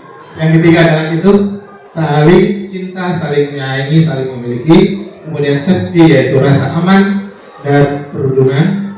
Kemudian kebutuhan psikologi. Ini adalah kebutuhan dasar manusia, termasuk murid-murid kita. Dia butuh dirinya dihargai, dia butuh ada dirinya di kelas itu, dia diakui. Kemudian harga diri, sama dengan itu tadi, dia mempunyai harga diri, tidak mau dilecehkan, tidak mau dibully, tidak mau diejek. Kemudian dia merasa berguna, bermanfaat, merasa diterima oleh komunitasnya. Kemudian dia merasa aman di kelas tersebut. Kemudian secara psikologis dia bisa melakukan hal-hal yang baik menurutnya, seperti istirahat, makan, tidur, bermain, dan sebagainya. Itu adalah 5 kebutuhan dasar manusia yang perlu kita ketahui. Selanjutnya, kebutuhan dasar manusia dunia berkualitas seperti yang di awal tadi sudah saya katakan. Ini tadi yaitu kasih sayang, kemuasaan, kesenangan, dan kebebasan. Kemudian tujuannya adalah untuk bertahan hidup, itu ya. Selanjutnya contoh kasus. Saya bacakan atau ibu baca sendiri. Sabrina hari itu bangun terlambat dan terburu-buru sampai di sekolah. Dia pun akhirnya sampai di gerbang sekolah, tapi baru menyadari kalau tidak menggunakan sepatu hitam seperti tertera di peraturan sekolah. Di depan pintu kelas, Bapak Lukman memperhatikan sepatu Sabrina yang berwarna coklat. Sabrina berusaha menjelaskan bahwa dia terburu-buru dan salah mengenakan sepatu. Pak Lukman menanyakan Sabrina, apa peraturan sekolah tentang seragam warna sepatu? Sabrina menjawab, sudah mengetahui sepatu harus berwarna hitam, namun terburu-buru dan salah menggunakan sepatu. Selain tidak mungkin kembali pulang karena rumahnya jauh, karena rumahnya jauh sekali, Pak Lukman tetap bersikeras pada peraturan yang berlaku dan mengatakan, ya sudah, kamu sudah melanggar peraturan sekolah, kamu salah, sudah terlambat, salah pula warna sepatunya, segera buka sepatumu, gitu ya. Kalau tidak bisa mengenakan warna sepatu sesuai peraturan, akhirnya gurunya marah nih, Pak Lukman ini, nggak ada Pak Lukman di sini kan? Sabrina meminta maaf dan memohon kembali kepada Pak Lukman agar tetap dapat mengenakan sepatunya dan berjanji tidak akan mengulangi kesalahannya. Namun Pak Lukman tidak mau tahu. Tidak, kau telah melanggar peraturan sekolah. Kalau tidak sanggup ambil sepatu di rumah atau diantarkan sepatu ke sekolah, ya sudah, kamu tidak bersepatu saja sehari di sekolah. Sekarang copot sepatumu dan silakan belajar tanpa sepatu seharian. Sabrina pun dengan berat hati mencopot sepatunya dan memberikannya kepada Pak Lukman. Seharian dia tidak berani berkeliling sekolah karena malu dan lebih banyak berdiam diri di kelas tanpa alas sepatu. Ini akibat dari proses hukuman. Nah, dalam kasus di atas, sudah kasih tanda silang, sikap posisi yang diambil oleh Bapak Lukman adalah posisi kontrol, yaitu menghukum. Apa indikatornya? Pak Lukman tetap bersikeras pada peraturan yang berlaku. Kemudian mengatakan, kamu salah. Sudah terlambat, salah pula warna sepatunya. Pak Lukman tidak mau tahu, walaupun Sabrina berkali-kali meminta maaf. Kemudian sekarang copot sepatumu. Ini kalau anak kita digituin oleh gurunya, maka apa kita sekolah? Mungkin seperti itu kira-kira. Itu hanya Pak Lukman. Di sini nggak ada. Ya sudah, Bapak. Kemudian bila Bapak Lukman mengambil posisi seorang manajer, nah ini tadi sudah terlewat. Manajer itu bukan kepala sekolah maksudnya di sini. Bagaimana memanage gitu ya. Maka Pak Lukman akan bertanya seperti ini kalau dia berfungsi sebagai penghukum, sebagai manajer seperti yang kita sampaikan tadi, yang paling bawah itu yang kita harus ambil. Sabrina, apa yang kita yakini? Kita lihat ke peraturan atau keyakinan kelas. Kemudian apakah kamu meyakininya? Jika kamu meyakininya, apakah kamu bersedia memperbaikinya? Jika kamu memperbaiki ini, hal ini menunjukkan apa tentang dirimu? Kemudian apa rencana kamu untuk memperbaiki hal ini? Ini yang seyogianya timbul dari diri Pak Lukman. Ini dia harus sebagai manajer, bukan kepala sekolah maksudnya. Manajer itu adalah fungsi kontrol. Kita kadang salah kaprah, manajer itu kepala sekolah, bukan. Sebagai guru itu juga sebagai manajer. Nah, 5 posisi kontrolnya itu ini tadi. Pertama adalah penghukum. Di sini menghardik, menunjuk-nunjuk, menyakiti, menyindir. Ada? Nggak ada. Ada yang diistilahi kok. Kemudian bahasa yang sering keluar itu, kalau kamu tidak melakukannya, awas, rasakan. Mungkin itu diistilahi. Kemudian memberontak, menyalahkan orang lain dan berbohong, dan seterusnya. Nah, kalau yang ini sebagai pembuat orang bersalah, ini bahasa kata-katanya, kemudian berceramah dan mengatakan seharusnya seperti ini, atau ibu kecewa dengan apa yang kamu lakukan. Itu membuat anak merasa bersalah. Atau sebagai teman, contoh kata-katanya, ayolah nak, lakukan demi ibu. Kemudian atau masa kamu tidak mau? Ingat tidak, ibu pernah bantu kamu, misalnya. Itu dia sebagai teman.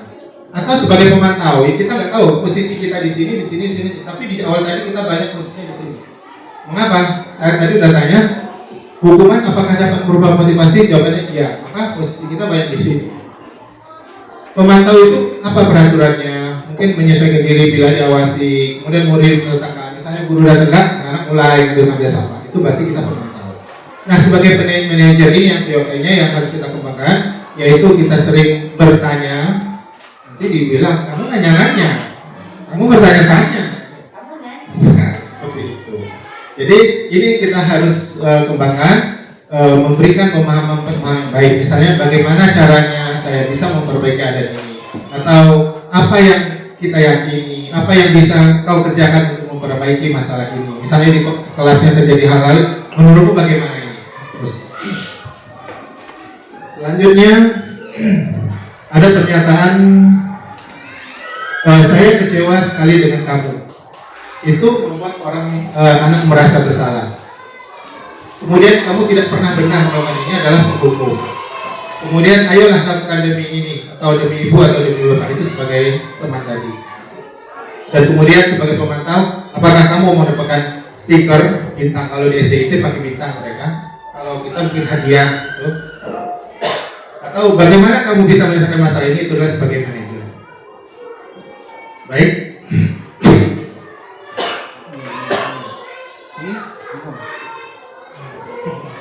Silakan Bapak Ibu sambil minum juga.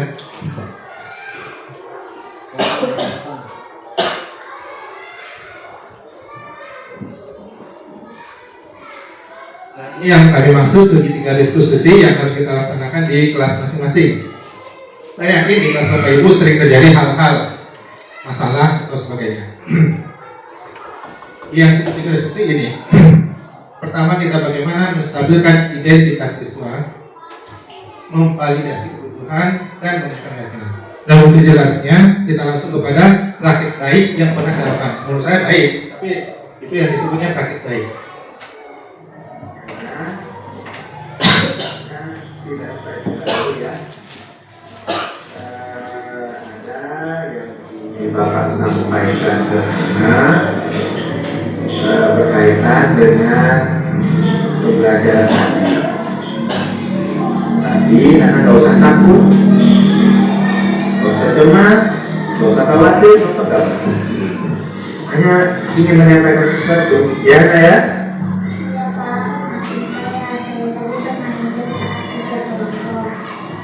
Ya nggak apa-apa, karena udah tahu ternyata ini.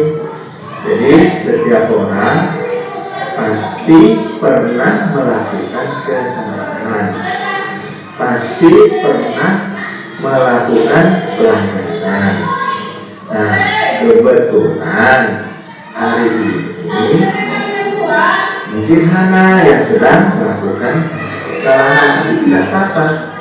Bapak hanya mengharapkan agar apa yang Hana lakukan nanti tidak terulang di masa depan ya. Nah ini yang validasi kebutuhan yang ketiga. Jadi Hana, Bapak ingin menanyakan kepada Hana, tadi ketika belajar kelompok, Hana Bapak lihat bermain game, betul kan? Oh ya, jadi Hana tadi bermain game. Kenapa ya Hana bermain game tadi?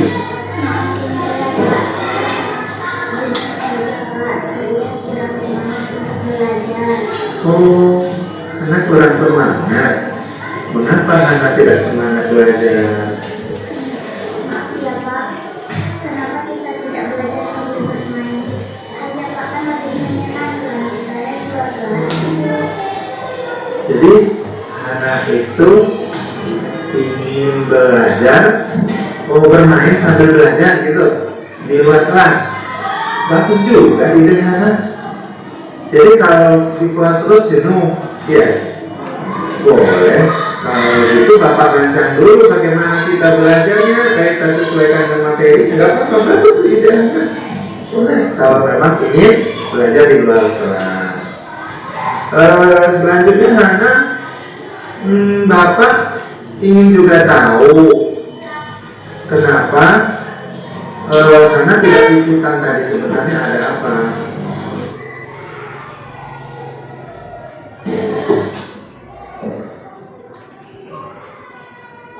Baik Hana, Bapak senang hari ini Hana telah jujur bahwa Hana mengakui perbuatan atau kesalahan yang Hana lakukan. Bermain game sangat belajar. Bapak mau tanya, Hana percayakan bahwa keyakinan kelas yang telah kita sepakati itu akan membawa kebaikan kepada kita?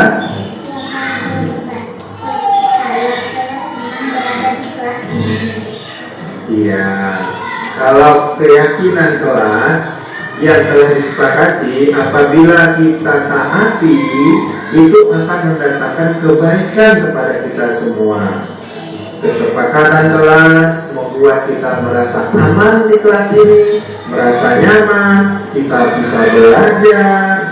Tapi yang sederhana tadi sepertinya perlu juga kita laksanakan.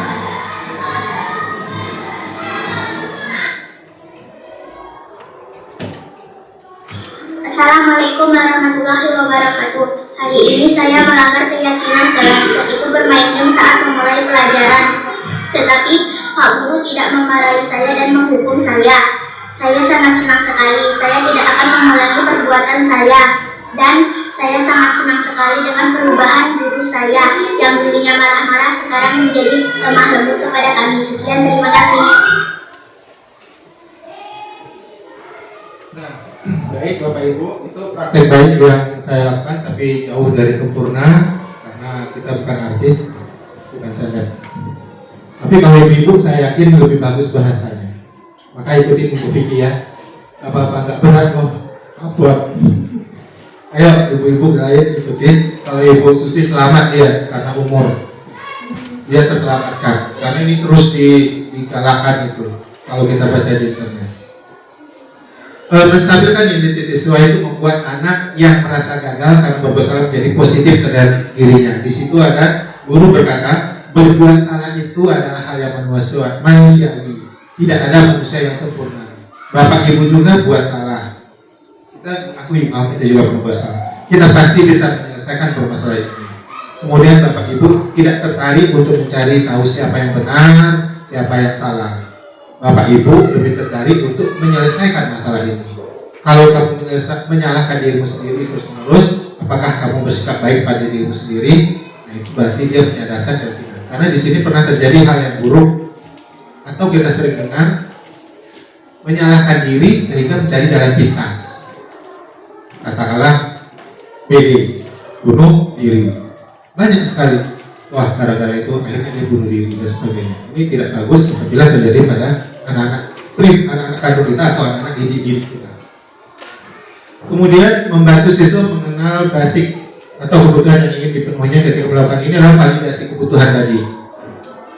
Artinya ketika dia main game tadi, kamu bisa saja melakukan hal yang lebih buruk, tapi kamu tidak melakukannya. Dia mungkin mencak-mencak, terserah saya kok, HP saya mau apa bapak gitu.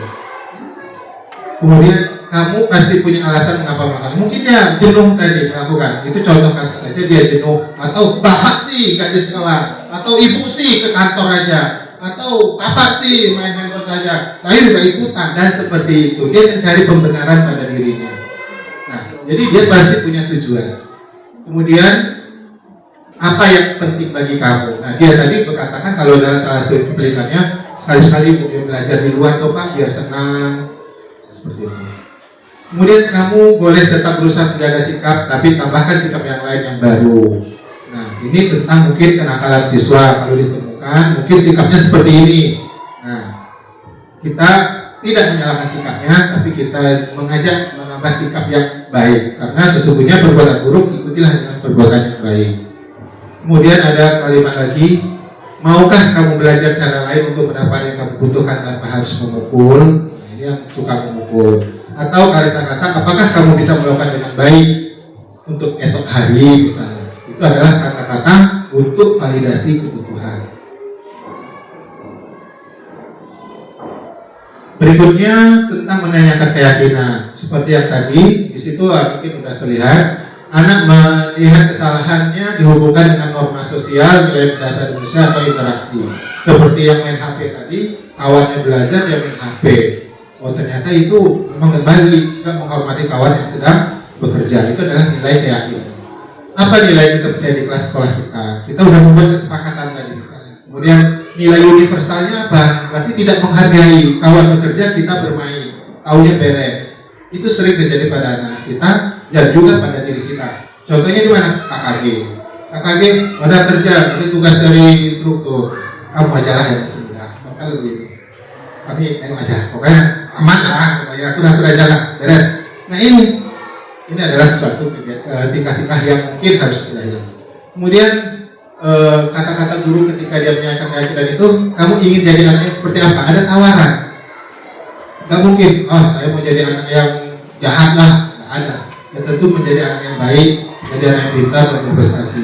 Kemudian apa yang kamu rasakan ketika kamu melakukan itu, kamu jadi orang seperti apa? Dan itu adalah berbagai contoh pertanyaan-pertanyaan untuk menanyakan keyakinan dan bisa kreativitas kita untuk membuat pernyataan-pernyataan tersebut. Baik, selanjutnya ini contoh lagi, hanya sekilas saja Fatan. Ini dicoret. Aduh Fatan. Ini apa? Kenapa Fatan dicoret? Nah, gambar apa ini? Pesawat.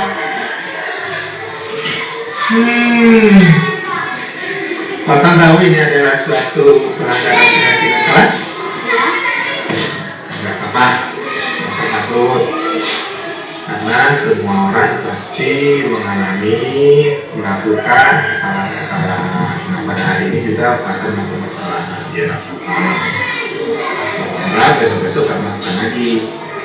Nah, kira-kira Fatan kenapa sih melakukan ini? Oh, biar seru-seruan aja. Emang nggak takut kalau sekarang misalnya Pak Guru ketawa Pak Guru nih lagi gambar-gambar? Takut ya? Makanya jangan dibatik. Fatan untuk besok-besok kira-kira masih melakukan ini. Fatan tahu nggak kalau menggambar di dinding ini melanggar aturan, melanggar keyakinan kelas? Nah, kalau tahu, kenapa masih Fatan kerjakan?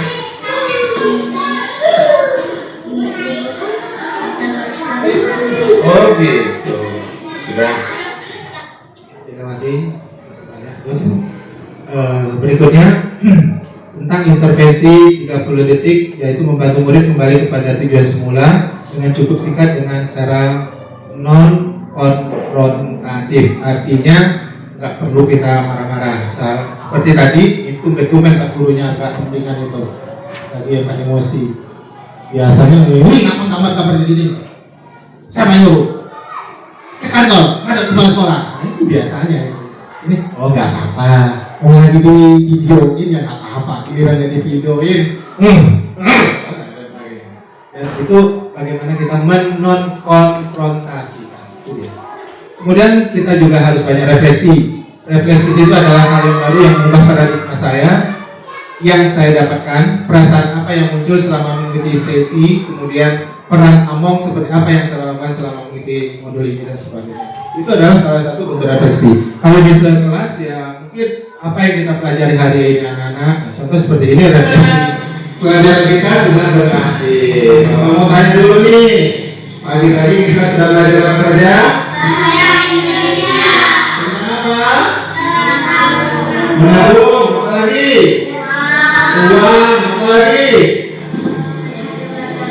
Iya, melihat gambar-gambar uang, ada uang yang lama dan ada uang yang baru. Kita bisa memakai uang asli dan uang palsu. Kemudian belajar apa lagi tadi? Bahasa ini tentang apa? Alat-alat yang ada di dapur. Terus alat-alat yang ada di iya. Terus istirahat. Belajar apa lagi setelah istirahat? Tentang apa? NKRI. Apa itu NKRI ya? Negara Kesatuan Republik Indonesia. Bagus. Terus ada PR kan tadi? Itu dikerjakan ya. Seminggu kok paham. Berikutnya matematika. Tentang apa? Operasi penjumlahan.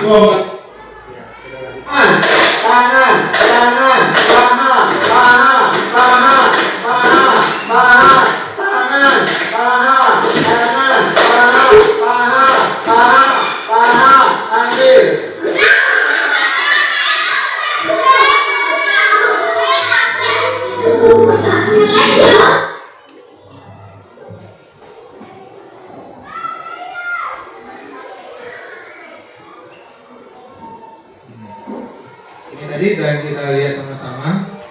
Ini adalah salah satu contoh yang kita di awal tadi sudah kita putar bersama-sama, bahwa ada seorang Tahu kita semua kan tidak belajar. Mentong ini, hukum saya Bu. Gurunya mana? Di mana? Yang lagi yang lempar, kayak lagi sih kok. Tapi ingat kok besok, kalau kau maju terlambat begini, ibu tidak akan mulai pelajaran lagi.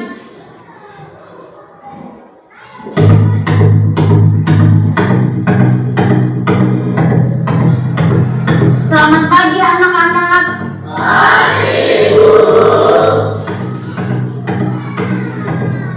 Betul-betul ini kayak lagi, tidak ada tobat-tobatnya. Kemarin sudah dilempari nih gara-gara terlambat masuk kelas. Ada yang tahu kemana Kayla?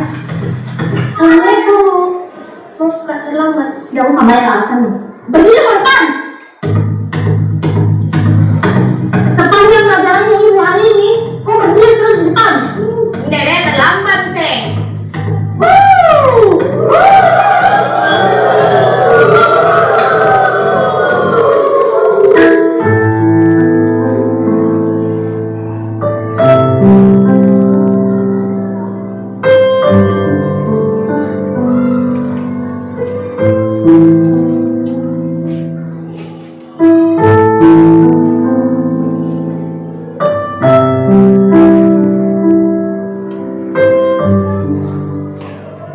Bu Sri nampaknya. Persis. Sudah 1 jam lebih ini Kayla tidak datang. Kira-kira ada yang tahu kemana Kayla? Mungkin hari ini tidak masuk Ibu, karena takut dikasih surat ke orang tuanya.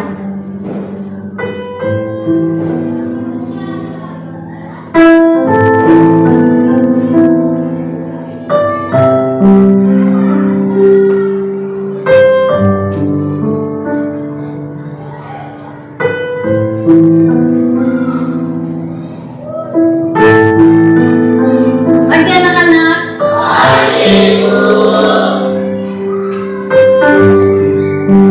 Masuk kok Kayla. Udah terlambat mau lagi. Kayla ke depan kok. Kenapa Bu? Berdiri kok di situ. Hari ini saya kan udah terlambat kok, tapi masuk ke buku. Kok nggak masuk kok kemarin? Sekarang jelaskan kok kepada kita semua di sini kenapa kok selalu terlambat dan malah kemarin kok nggak masuk. Kayla, jelaskan kok. Bicara kok. Kayla. Maafkan Kak teman-teman, karena gara-gara saya, kalian semua nggak belajar. Hari pertama, saya terlambat karena mamaku demam berdarah.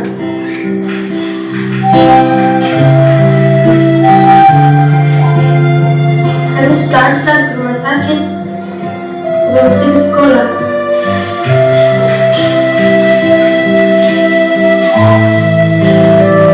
Hari kedua, saya terlambat ke sekolah karena harus ke rumah sakit. Suapin makan sama mamaku, baru saya ke sekolah. Hari ketiga kemarin, saya tidak masuk sekolah.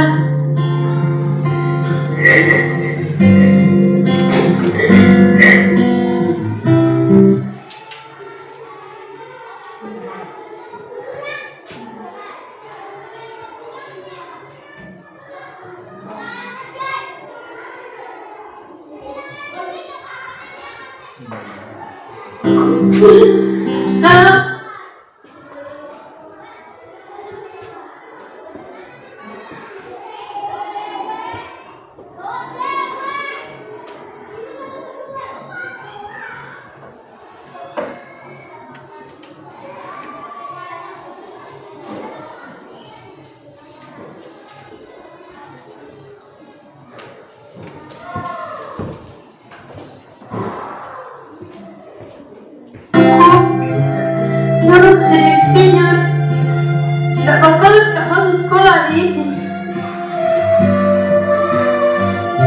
Saya kira kalian semua melempari Kak. Lempar kan Mak, lempar, lempar, lempar. Saya kira kita mau.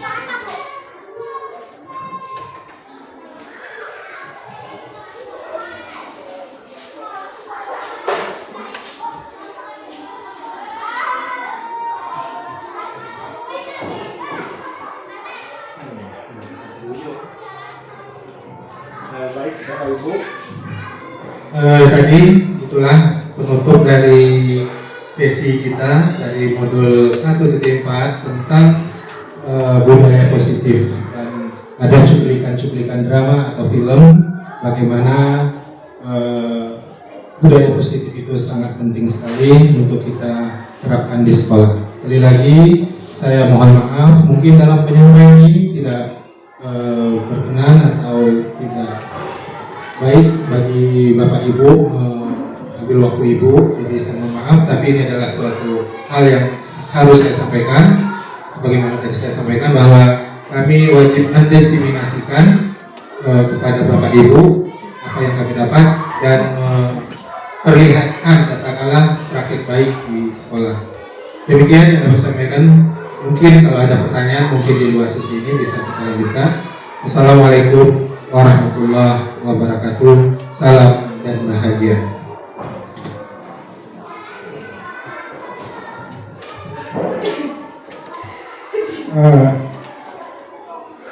Bapak Ibu, kita simak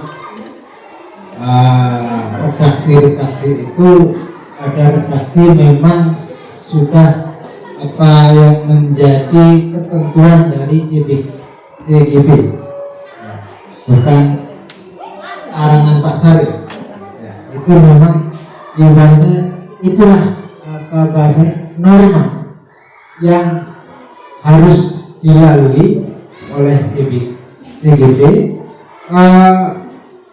Tentunya kalau kita mengacu kepada redaksi-redaksi itu, ketentuan-ketentuan itu, insya Allah kita akan membawa suatu perubahan. Memang sekarang paradigmanya memang jauh berubah saat kita dulu belajar waktu duduk di SPG atau di